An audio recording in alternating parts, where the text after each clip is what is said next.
It's really, it's Okay. all good. You've done videos for like Sycamore View and stuff too. I've seen some of Yeah, those. So, several lately. With the so pandemic, it's been video season. I know. So I'm joined by my friend Andy. I'm really excited that you're here, and we're just going to get into it. So you changed careers a little bit, you were telling me, and now you are a professional licensed counselor. And so I was curious, what was kind of your main reason or purpose, and why did you want to do that? Wow, that's a great question. First, thanks for having me, Andy. And we're old friends, movie buddies, as you were saying earlier. Yes. And great to be here with you today on a different kind of platform, talking about other things. But I have a really eclectic background. My background is made up of, working in entertainment, working in counseling, and also in education. And, kind of over the course of my life, I dabbled in a little bit of all three, and always felt like I wanted to be working as a therapist, but also knew that I was needing to do my own work before I got to that point where I was able to do that well. And kind of through the course of, studying acting, the expressive arts, as well as teaching these wonderful students at a local community college and teaching what I call courage in speech class as opposed to speech dynamics, but helping to reveal courage and worth, I realized I really wanted to go back to school and put these pieces together that I love, and working with the arts, working with storytelling, being able to address worth and value in people and help people live fully into their stories. And as someone myself who is a complex trauma survivor, I recognize the importance of being seen and understanding your story well. And I really wanted to be a guide and a support and a person that can offer some of that safe held space for others who are on that journey. So that's sort of what led up to me in a long kind of answer to being where I am today as a therapist. Is there specific people, like for being a therapist, are there specific people you wanted to reach or groups that you wanted to reach in your practice? What I've learned is that everybody wants to be seen, and everybody that I come across, no matter the age, no matter the trauma, no matter the ethnicity, most of the time has a feeling of a lack of worth. And so no matter who I work with, and I work primarily with adults, and I work a lot with trauma. That's my main focus. I have a great interest in post-traumatic growth and resiliency as it relates to our just inherent sense of self. We are very resilient beings, and I have a firm belief that no matter the trauma, we have the ability to heal. But what I do see across the board, from little t traumas to big T traumas, is everybody wants to be seen, everyone wants to feel safe, and everyone wants to know their worth and value. So I know this is probably a big question too, but there's a couple things in there that I'm already like, okay. So the first one, like you said, big T trauma versus little t trauma. Yeah. What would be some examples of those for people that don't know? Sure. That's a great question. When we say big T trauma, that brings about traumas that most people think of when they think of traumatic incidences. It could be something like a rape, being in combat, being mugged. They are single incident traumas that really can be very challenging and life altering. But little t traumas are traumas that happen usually to everyone in everyday life. It could be things like a breakup, a betrayal from a family member or friend. It could be a bankruptcy, divorce, death or loss. But what happens is if you have a lot of little t traumas in your life over an extended period of time, the chronic stress of that can also cause a lot of issues and also lead to post-traumatic stress syndrome, just like a big T trauma that happens in someone's life. So a lot of times, when clients come in, it may be an issue that is related to a big T trauma, But a lot of the times, more often, it's people that come in with a lot of little t traumas, and they have added up over the years and have resulted in a lot of dysregulation and difficulties just managing life. Yeah, because I think when I hear like PTSD, I think of military background. Maybe I might now, but I don't think in the past. I would think of some kind of abuse, either emotional or sexual abuse. I think of maybe divorce, but probably not. That's even probably something that I think for the most part, I might label that like little t trauma up until a few years ago, because I just don't think I realized the weight of some of those, like that we all have trauma. Whereas I thought before, like, well, people that are really messed up have trauma, but I don't. And I think that's such a immature way of looking at it. But I think I've grown a lot, like working in a hospital as a chaplain. Like you see how much like physical pain or physical problems causes like emotional and mental like health problems too. And I think I really saw that, and I experienced that to a very small degree when it's like when I get sick and I have to lay in bed, like I'm usually sad. And I think I can label that now. But working as a chaplain and seeing a lot more stressful situations, you really do see how these issues pile up. And I was just curious, since like my podcast is, I call it Winter Faith Podcast, that like sometimes our faith feels as cold and dead as winter. And we're kind of at a place where I think we are thinking more about emotional health as related to spirituality, or at least I am. And I was just curious, is there something as like church trauma or like spiritual faith trauma, just from like your professional view, and then maybe like a personal insight or two? Yeah, I love that you're talking about this, because for a long time, it feels like there have been trends in churches where we really try to elevate the spiritual side of ourselves, and we demonize or belittle the human side of us. And, when we have people that say, pray away, or, just give it to God. And when you are talking to someone that has trauma, knowing that neurobiologically trauma is held at a cellular level, that is something that you can't pray away. It doesn't mean that prayer isn't helpful, but it means that there is a physical response to a perceived threat that prayer can't heal on its own. And so when we start to understand that our humanity are not mutually exclusive, right? And when we can hold our humanity as God does, as a sense of belovedness, as a sense of awareness that he created Jesus, who was human, right? Jesus did not come down as an animal or as a cloud, but God knew, right, what humans were like and the beauty of humans.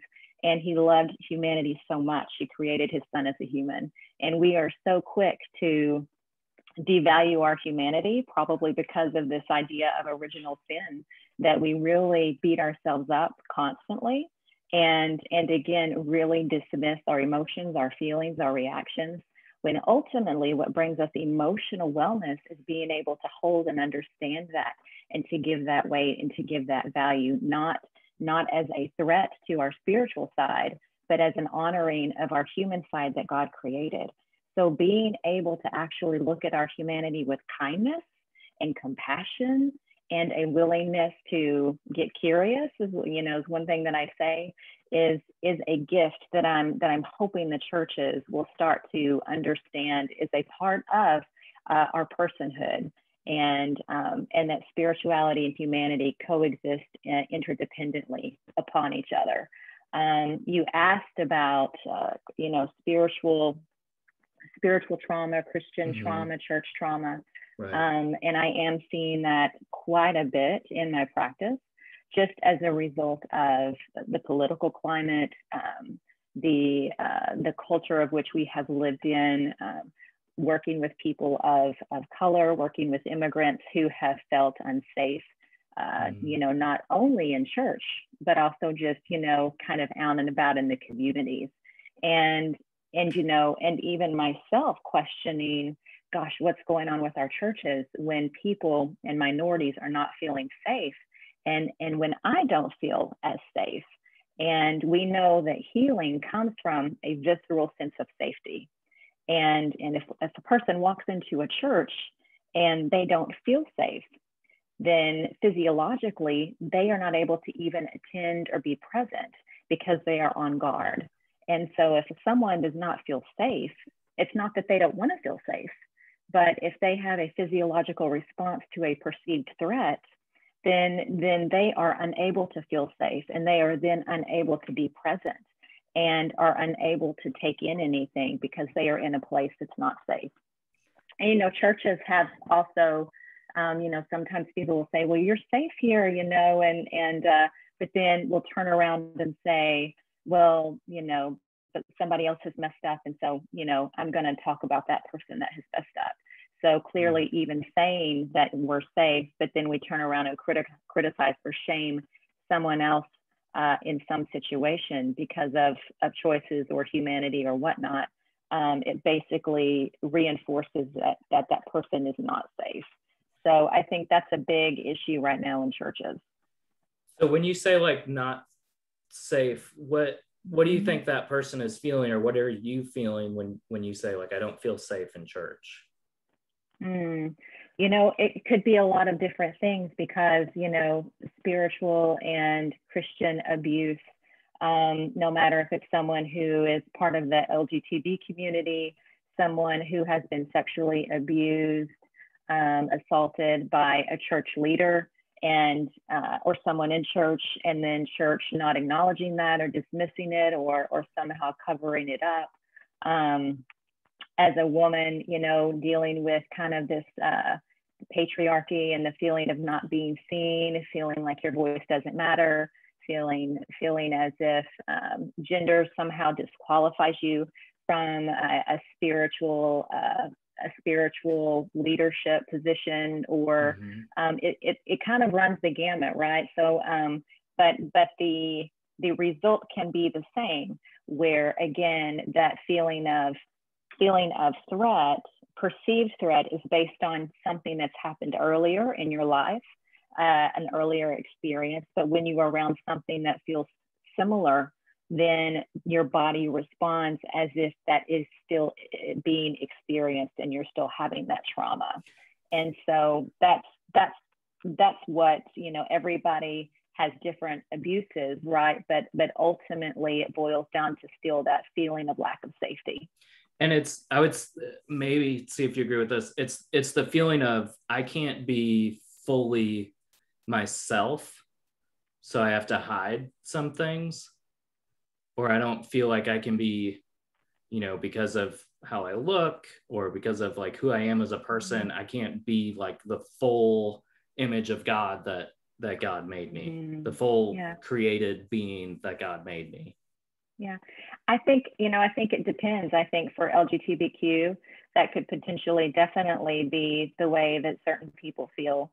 Also for, you know, women at times, you know, when we say lack of safety, when our body gets triggered into a perceived threat situation, either we feel like we can't be our authentic self, we feel like we're not being seen or heard, you know, that activates a lower part of our brain that shoots off an alarm in our bodies. And it puts us in a trauma response, right? And that's the fight or the flight or the freeze response. And when we're in that response, we're not using our prefrontal cortex, which is our thinking part of our brain, because all we know is that we're feeling unsafe, we're feeling threatened, and we have to take some kind of action for our bodies to feel safe again. So, you know, you're going to have people that are unable to be, you know, in church, able to participate if that alarm is going off. And yes, that can have to do with not feeling seen or heard or being accepted as you truly are. So just, I guess, to get into that a little bit, like, do you feel like maybe looking at where you kind of mentioned, like, you're going through some maybe, I don't know if you said like a faith crisis or like a winter faith moment Yes. or season Oh, yeah. is what I would say. So when you think about, you know, maybe your growth as a person, like growing up, going to church to where you are today, what do you think have been like those helpful people or experiences to your own growth? Wow, that's a great question. I feel like, you know, growing up in a really, you know, a smaller conservative Church of Christ church gave me a really strong foundation in many ways.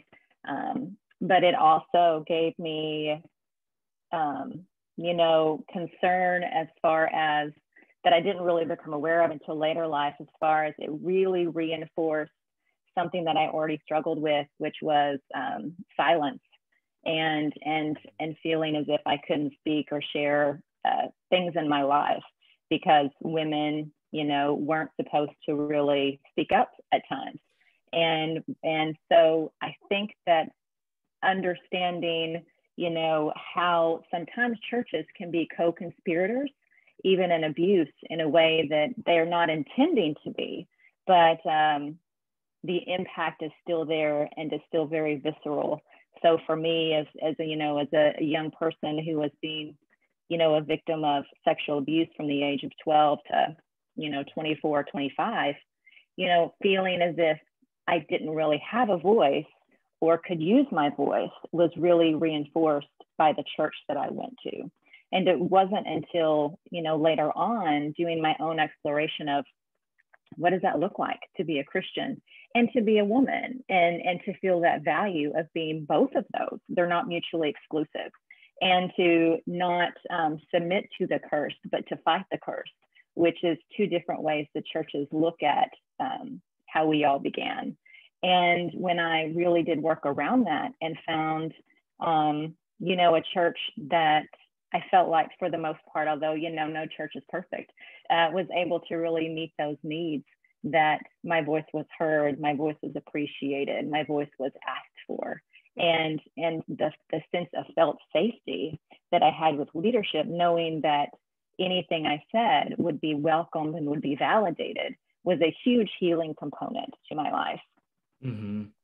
What can, I guess, I mean, I really appreciate you sharing, and to go through that. I've known that, I mean, had to be extremely difficult. And so you're in a place, what I always kind of go back to this question of like, what can the church do better? And maybe specifically, what can men that have influence do better when it comes to not silencing people, but I guess specifically silencing women. And yeah, I always wonder, like, and maybe this is just like the fixer in me, which I know is a problem, but I'm always like, what can I do better? What can we do better, specifically men? Yeah, that's such a great question. And I love that you're asking it. And I think there are things that we can do. One of the things that I recommend every church consider and get consultation on is being a trauma-informed church. So, you know, what does that mean? You know, number one, it's about, you know, wording. You know, how are leaders expressing language and dialogue, you know, from the pulpit to the classrooms to just casual conversations.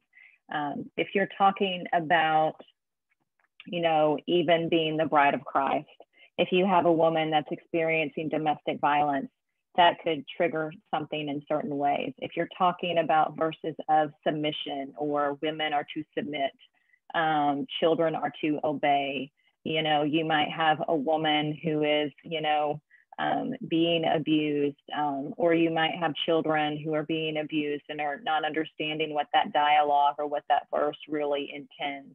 So some of it is related to just wording from the pulpit and understanding how words, when, you know, when it's not about being PC, it's about recognizing that the number one thing that we want to work on with churches is having churches be safe, right? And having churches promote safety. And a lot of that begins with words, because we know healing and growth you need to have a visceral sense and feeling of safety in your bodies.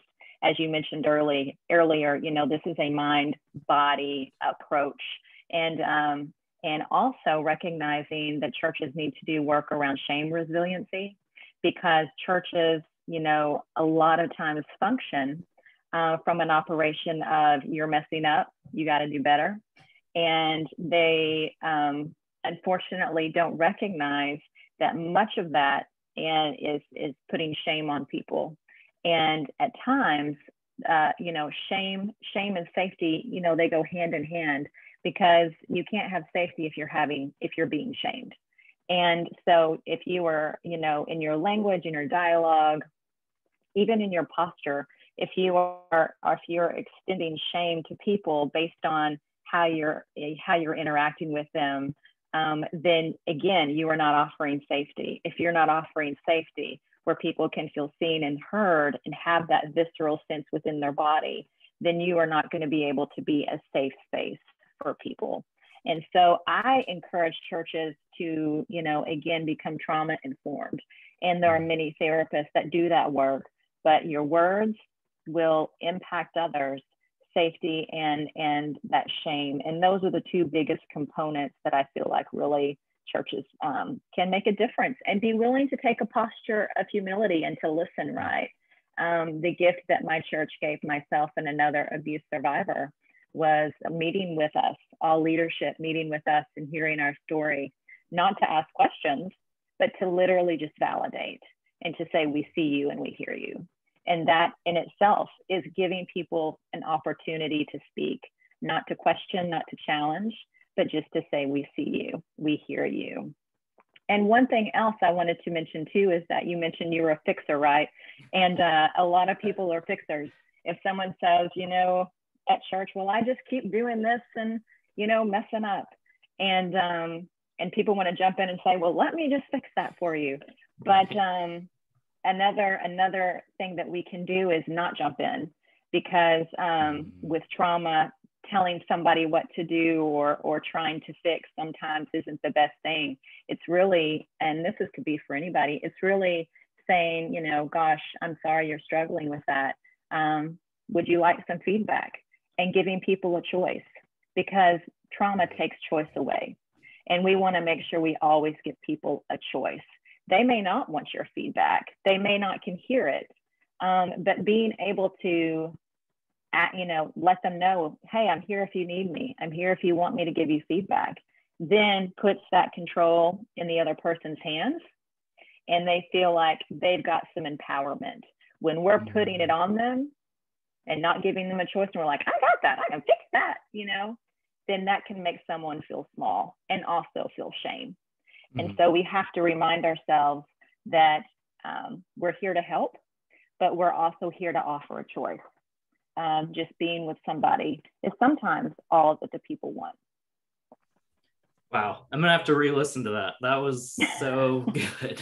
That was so good. I really am thankful to, just hear all that. I just think I can just hear like how much work I'm sure it took for you to be able to like say all those things. Because if you're like me, everything I've learned is not everything, but a lot of what I've learned is stuff that I've had to teach myself in order to like speak it to others. So I don't know if that's the same, but I just really appreciate all those things. And just the ability to listen, to give choice. What was it you said? Trauma takes away choice. Yeah. I just have never heard it said that way, and that makes a lot of sense. To have no choice sounds terrible. And just as a white male Christian that was this is not a bad thing, but it's like my voice was like up, not in the pulpit, but like leading singing at church when I was like 7, 8. Like that's totally different experience from what you're speaking of, where the Bible is being used to say you can't speak. I mean, that's a pretty different experience. And so I just want to acknowledge that and thank you for that. I think maybe like as a last question, that's maybe Mhm. not silly, but maybe a little lighter. What do you think of like I get on Instagram and it's like 1,000 different websites of the online counseling using catchy videos and pictures and like do you feel this temptation to be like, oh, I'm gonna like become a social media expert at marketing slash do all the great counseling work? Because it's like overwhelming and I'm Mhm. like, why is this a commercial for like what is this a commercial for counseling service? I don't know, not a commercial Yeah, but like marketing Instagram, I don't know yeah, what to call them, yeah, yeah, advertisements, so that's yeah. the word. It is a different world than it was even 10 years ago. Yeah. And, I try to be a social media guru as it relates to counseling as much as I can, but I have learned that my ability to be in it to the level that other people are, it's just, it's not there. But I do want to say that, with with social media, with the videos, I think that what we have learned with technology is that people are doing a lot more counseling, and having more experiences online. And especially the younger generation, that's what research shows, is that they are seeking out ways to be more emotionally healthy and well. And so that some of these websites and social media posts and videos really seem to cater to that particular audience, the Mm, younger audience, in a way that perhaps the older generation isn't quite in it as much because we did not grow up in it. I was talking to right. somebody the other day feeling like I had a lot of pressure to figure out how to make videos for my Instagram posts because, I mean, in high school, I had typing class. I didn't even have like computer, Right. what I mean? So I was Yeah, like, I yeah. feel like the TikTok teens know how to do all of these fancy videos, and I I'm know. over here with my Word document, trying to make it Yeah. work. So, but you know what, that's my own kind of imposter syndrome coming in, and I just have to say, you know what, I'm going to post a little bit. It doesn't have to be fancy because somebody else has that. I don't have to take on the responsibility or the burden of being that type of marketing person. But I do market because I do feel like it is helpful. But I recognize I want to stay in my own lane and not do anything overly fancy or complicated, mostly because I don't know how to do that. Sure, sure. I gotcha. I'm with you. Okay, and I just thought of maybe we'll do a final question. Sure. So we saw, we both like movies. I know you were like more in the like acting, writing, directing. Are there some movies or TV shows out there that you're like, this is a great resource to learn about like emotional health? Are there Yeah. anything that is like your top couple of movies or TVs about that? Yeah, that's a good question. Um, I would say TV show that it's a very popular, that is great and has been great in addressing mental health, as well as adoption, is This Is Us on NBC. Mm. Mm-hmm. I don't know if you've watched it, but I thought that the siblings, one of the siblings had a severe panic disorder, anxiety disorder. It really showed realism related to panic attacks and to anxiety in a way that was more truthful than anything I've ever seen depicted on TV. And the way that they also try to break the stigma with therapy, particularly with minorities, which has a greater stigma within that community, and Mm. really addressing it in a healthy, authentic way. Also, just even in that show, they work with adoption, and Okay. I felt like that the casting directors did such a wonderful job, or producers, whoever made the choices, that they even were using the most recent, valid, up to date adoption books that the parents were even reading within the scenes. And so to me, that indicates that you have a show that cares about depicting accurate, authentic, real mental health, as well as just other issues that could be impacting someone's mental health, like adoption and just that process, which is stressful. So I would encourage people, if you're curious about it, go back and watch it from the beginning. It also addresses eating disorders, which again, Sometimes that is done well and sometimes it's done poorly. But I will say with this particular show, they do a lot of consultation, is my understanding, with outside therapeutic resources so they can do their best to portray it in an accurate and authentic way. So that's my top one is what I'll say. This Is Us. Cool. Well, thanks for taking some time this morning, and I'm gonna have to check it out. I think I've seen the first episode, but that's it. So yeah. Well, thank you for having me. I appreciate it. yeah. Yeah, this is